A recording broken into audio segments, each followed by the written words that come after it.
Christ came. All right, well, welcome and good morning again. I want to thank Dan Deaton for 2 weeks ago filling in for me when I couldn't, and then Shige last week for just blessing us. Even though I was back, it was good to have another week of rest, but it's just grateful for people who can step in and keep things going. And so this series, just as a reminder, if you are new, we're talking about the encounters that Jesus had with people outside of his circle, people he met maybe along the way, different people who came face to face with him who did not necessarily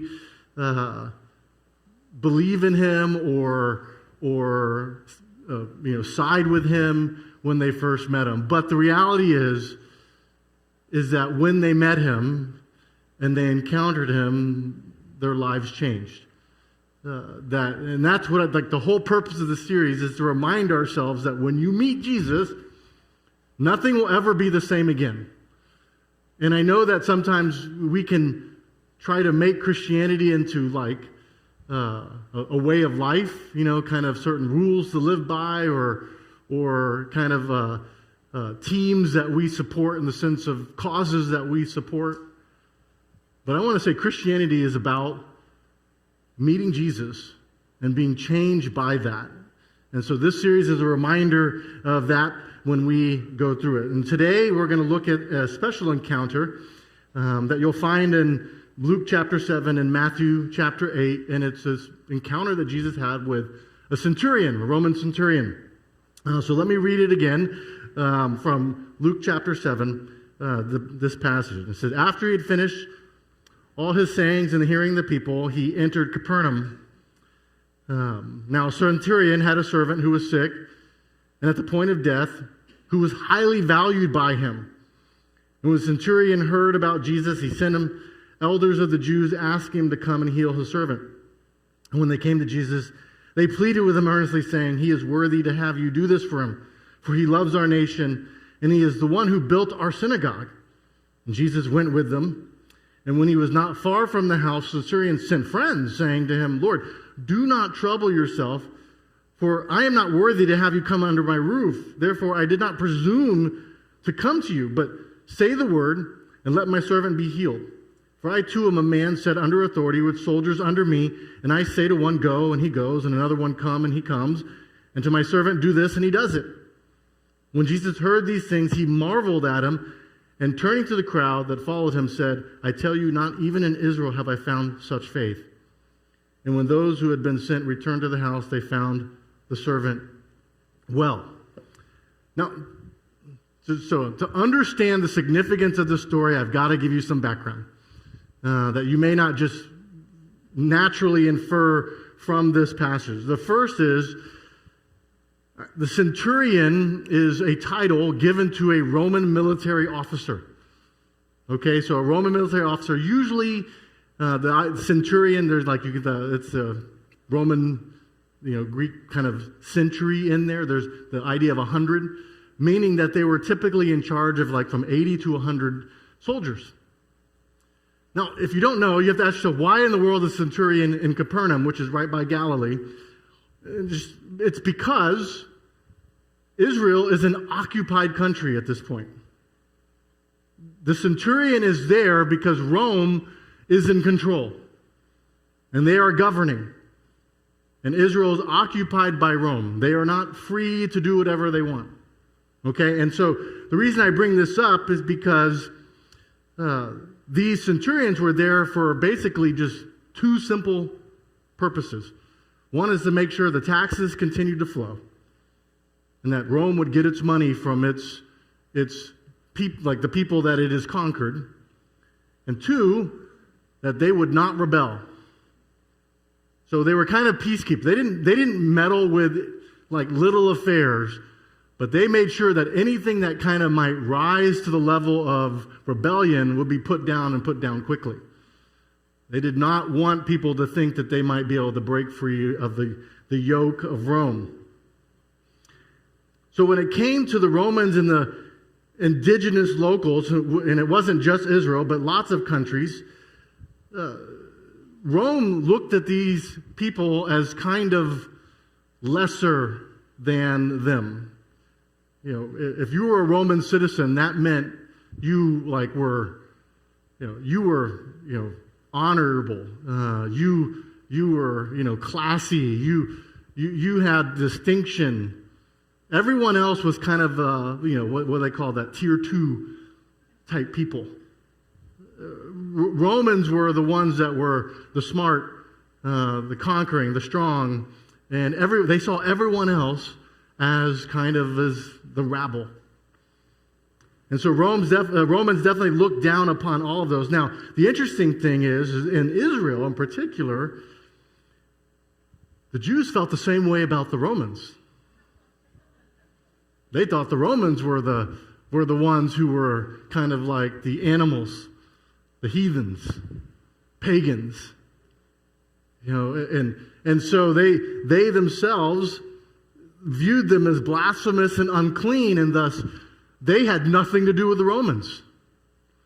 And I bring this up because when you're talking Jews and the Romans, you might as well be talking about two different species of people. They did not relate with one another. They did not associate with one another. Let me give this. So this is in Acts. You can kind of see this pretty clearly. And this is Peter saying, he says, and he said to them, you yourselves know how unlawful it is for a Jew to associate with or to visit anyone of another nation. That was kind of the Jewish custom and rule. You did not associate. That meant you don't eat with, you don't go into the house of, you don't invite them into your house. Now, obviously, there's some, you had to do business. The Roman centurion had to work with some of the leaders of the city. So there's kind of like, some, but there's no friendship. There's no let's go hang out and grab a drink after work or anything like that. None of that would happen. The attitude, and what's interesting is that it was at the time, the Jews during Jesus' time had taken a command given by God in Deuteronomy and over-applied it. Best way I can describe it. In Deuteronomy, God basically had told the nation, you do not intermarry, you do not worship their gods, you don't, he's basically telling you do not mix with the foreign nations. And you have to understand the reason being is that he's trying to say, I want you to keep your worship of me pure. Don't be learning from them about how to worship me. Don't be minimizing the importance of faith by making it not important when you come to marry or things like that. And so there's this idea of keep your faith pure, but then they had gone even further and to say, well, that means we can't even talk with, have a meal with, or visit with someone other than a Jewish person. They'd over-applied that passage. And so all of that led to kind of a mutual disdain. You know what I'm talking about? Romans didn't like Jews, Jews didn't like Romans. They maybe tolerated each other, but that's about it. So here's the unique thing about this centurion, is that disdain wasn't there. That this centurion actually had a respect and maybe an admiration for the Jews. We don't really know how that came about. You might begin to, you can kind of maybe fill in the gaps. I wondered myself. I sat there, maybe he's stationed here and he sees things like maybe he thinks that monotheism is better than paganism, and he sits there and says, I think that they have a better understanding of who God is than we do. Maybe that's it. Maybe he just really loved how their faith was just a vital and integral part of their life, and it showed in how they lived. Whatever it is, we don't know exactly the details, but we come to see that in verse 5, you see that this guy says he came to love the Jewish nation. He didn't have the disdain. He actually had a love for the people to the point where, and this is, he builds their synagogue. Now, just imagine if somebody, sat there who's not a part of this church, came in and say, hey, I want to build you guys a new building on my dime. I respect you guys that much. That's what's happening here, is he says, I know I'm not going to go. This is not for me. It's for you. But I really like you guys. So what does it take to build one of these things? And he has it commissioned, and he does it. He builds them a synagogue. And the passage doesn't say why, but it seems to be clear that he's also kind of keeping, his ear to the ground and hearing about this guy named Jesus. He's listening to the local Jewish gossip and Jewish news. I mean, most of the time when you're stationed in a place that's not your home and you don't want to be there, you don't care what's happening locally. You're just making sure your job is done until it's time to go home. But here he is, and he's been hearing about this guy named Jesus. And so he actually gets to this point where, in a moment of desperation, he begins to sit there and say, hey, I may need your help. I know we don't associate. I know we don't eat together. I know we don't do any of that. We keep our hard line between Romans and Jews. But I've got this thing going on. I've got a servant who's really sick or injured. I'm not quite sure which, because in Matthew it says he was crippled and paralyzed. And so I'm thinking maybe he was in an accident near a point of death. And he says, I'm desperate. I may need your help. And so he takes this crisis of this challenge, and he actually goes and says, maybe this Jesus guy could help me. But here's what's interesting, and Luke really highlights this. He still is staying in the Roman camp, in the Jewish camp, and he's still saying, I know this is kind of a line we don't cross. So hey, for the Jewish leaders that I know, could you go? I can't, because, we don't associate, but could you go for me and talk to this Jesus and see if he's interested in possibly helping me out? And so he sends off the Jewish leaders, who obviously are grateful for him, and to go talk to Jesus. And lo and behold, Jesus says, oh yeah, this sounds good. And so Jesus starts ahead, I think shocking the centurion. And he's like, I didn't mean this, okay? He's still trying to maintain the social distance, okay? And he says, he sends friends, who I'm guessing are people of his household, to stop Jesus from coming to his house and to say, I didn't presume to have you come into my home. Because you remember what's going to happen. If he comes into his home, that makes Jesus unclean. That would be a big no-no in the Jewish world. And so he's basically being kind and saying, Jesus, don't go out of your way. Don't do anything that compromises yourself. Just say the word. Just say the word, but don't cross that barrier. Now, I'm going to see if you guys relate with me a little bit here. When I first read this story, I was upset that Jesus didn't keep going. I was like, why did Jesus not tell the centurion right then and there, none of that matters. I can come into your house. It's not going to make me unclean. That is not important to me. Because he will give that message later. If you actually keep reading basically he indicates in the Matthew passage, he indicates that one day he will tear down the walls between Jew and Gentile. And he kind of hints at it here in Matthew 8:11. He says, I tell you, many will come from east and west and recline at the table with Abraham, Isaac, and Jacob in the kingdom of heaven. Like he's just basically just saying it. Like, at some point, we're not going to care where you came from, what tribe you belong to, we will all sit at the same table. And so there's a part of me that was like, Jesus, why didn't you just throw this misapplication of the law out the window and just keep going to the centurion's house. Is anyone else like that?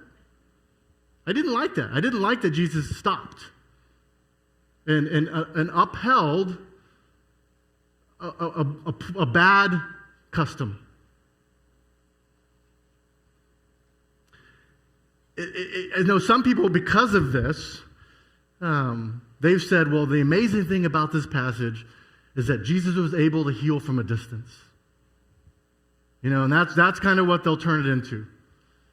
As if distance healing is like an Olympic sport.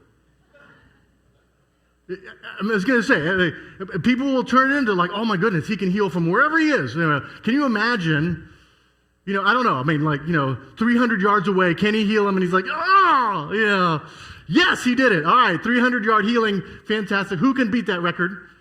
We're going to go for 400 yards, and then I'm thinking shot put kind of heals, kind of thing.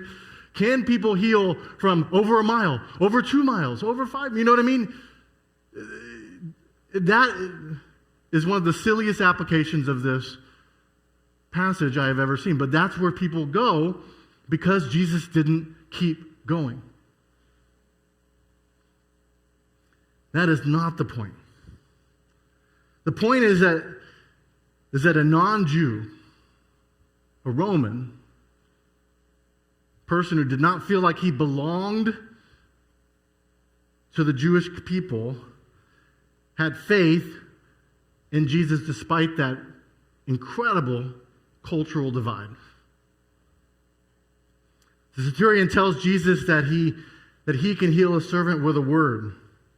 That Jesus doesn't need to do anything because he has the authority to do it. Luke chapter 6 through 8, he said, Jesus went with them. Not far from the house, centurion sent Fred, saying to the Lord, do not trouble yourself, for I'm not worthy to have you come under my roof. Therefore, I do not presume to come to you, but I say the word, and let my servant be healed. And this is where the answer is. For I too am a man set under authority, with soldiers under me, and I say, go, and he goes, and to one another come, and he comes, and my servant do this, and he does that. Now be clear, the centurion's not equating himself to Jesus. He's not saying, hey, you and me, we get this. He's basically saying, I get how authority works. I can command a soldier to do something, but I know you have an authority to command life and death, and sickness and health. You just have to say the word, and I know it'll happen. No one else had got that yet. No one else had even come close to understanding how Jesus did what he did. This is 13 chapters later in Luke chapter 20, verses 1 through 2. It says, one day that Jesus was teaching the people in the temple and preaching the gospel, and the chief priests and the scribes with the elders came up and said to him, tell us, by what authority do you do these things? Or who is it that gave you this authority? They're still trying to figure out how Jesus has this ability to do what he's doing. And if they just would have asked the centurion, he would say, oh wait, he's the authority. He doesn't have to ask anyone. He doesn't have to fill out some form. He doesn't have to do some sort of incantation. He's the authority. He can just do it. And actually, one of the wonderful things about Jesus, you see him, he doesn't heal in the same way almost ever. I think it's so we don't get into this idea that there's got to be some sort of pattern that Jesus had to follow. He just does it however he wants to do it. The reason I believe that Jesus didn't continue to go to the centurion's home was because he wanted to make that point of centurion's faith memorable. He wanted people to see that centurion got it. He didn't want people to miss what he understood. And Luke chapter 7, verse 9 is when Jesus heard these things, he marveled at him and turned to the crowd and followed him and said, I tell you, even in all of Israel, I have not found such faith. Which brings us, I think, to the second unique lesson that this passage reveals. And it's not just that, Jesus is the authority. but it's that faith is not tied to any affiliation. That faith is not something, you don't have to become something different before you can believe a certain way. The centurion's faith is not tied to his loyalty to his tribe. So at this point, the centurion is still fully 100% a Roman citizen, a Roman centurion. He does not, even though he appreciates and admires the Jews, he does not feel like he is becoming Jewish. And yet, he has faith.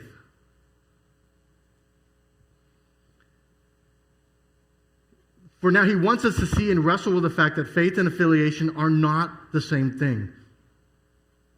A person's faith is not determined by the group they decide to associate with. Matthew 8, verse 11 through 12 says, I tell you, many will come from the east and west and recline at the table of Abraham, Isaac, and Jacob in the kingdom of heaven. Jesus is basically saying, one day, God's table will have people from every tribe and every tongue. Not just one group. And it goes on to say, while the sons of the kingdom will be thrown into the outer darkness, in a place where there will be weeping and gnashing of teeth. Kind of the opposite saying, just because you say you're one of us doesn't mean you are, unless you believe. Acts 10:28, the one I read, you kind of fleshes it out even further when you read the whole passage. That he said to them, you yourselves know how unlawful it is for a Jew to associate with or visit anyone with another nation. But God has shown me that I should not call any person common or unclean. Jesus is basically saying there will be a day when there are people, a part of God's family from every tribe, every tongue, all over the world. And there will be those who are born into the community of God who do not believe. Faith is more important than your affiliation. Years ago, I don't know if you guys have heard this, we had the great mascot wars of Beach Bible. I don't know if you guys have seen this. I was a new pastor here, and we decided, I thought maybe we could have like, a church mascot. And so here were some of the ideas that kind of came up from that. The BBC Bananas was early, but we thought, not really beachy enough, so we moved on to the BBC Beach Balls, but the, Beach Bible Beach Balls, too many beach, kind of thing. And so the same thing happened, the Beach Bible beach blankets, and then, then there was my personal favorite, like the BBC Belugas. And this was, thought was a great thing until people really began to connect and associate with one of those mascots, and there were fights and wars in our congregation. It was tearing us apart, and so we dropped it. As silly as that may sound, that is who we are. I know so many people who are more committed to a label than they are to what they believe. Hear me? There are more people who are committed to a tribe, a group, a label, a name, than they are to what they believe. And as crazy as that may sound, that is the world we live in. We have people in our world today who call themselves Christians who do not believe that Jesus was anything special. He's just like one other guy. The word evangelical used to mean something very distinct, and now it means all kinds of things. Years and years ago, you can laugh at me all you want, I was young, and progressive Christianity was not something people had said yet, but I loved that word. Progressive, make progress. Let's make progress for the kingdom. I thought, let's be progressive Christians. And then, to my nightmare, progressive Christianity became basically universalism. But was my idea behind it wasn't all that bad. When I think of the word progressive, it means you're making progress, right? When I think of, just think about so many words we use, they mean we understand them now to mean a group of people rather than something that they are trying to say. You can sit there and use the word conservative, woke, liberal, progressive, boomer, millennial. You can keep going. We treat these people, these names now as groups rather than ideas. And by doing that, we're basically creating I don't like you, I don't like you, I don't like you, I don't like you. I'm a part of this group, and we're anti-you and anti-you and anti-you. You know what I mean? We live in a very tribal world. Labels mean very little when we actually think about what we believe. Now, I am grateful we are not as divided as the Jews and the Romans, and I think, it's in Scripture for a reason to kind of say, well, at least you're not there yet, you know what I mean, kind of thing. It's like, you can actually, you don't think it's unlawful to go into someone's house who you don't agree with politically or something like that. But we're getting there. I've heard of families that really struggle to hang out at Thanksgiving because they don't agree on what labels they are wearing or what affiliations they have. And here's the crazy part, is that there are people who will defend their tribe regardless of what the person in that tribe believes.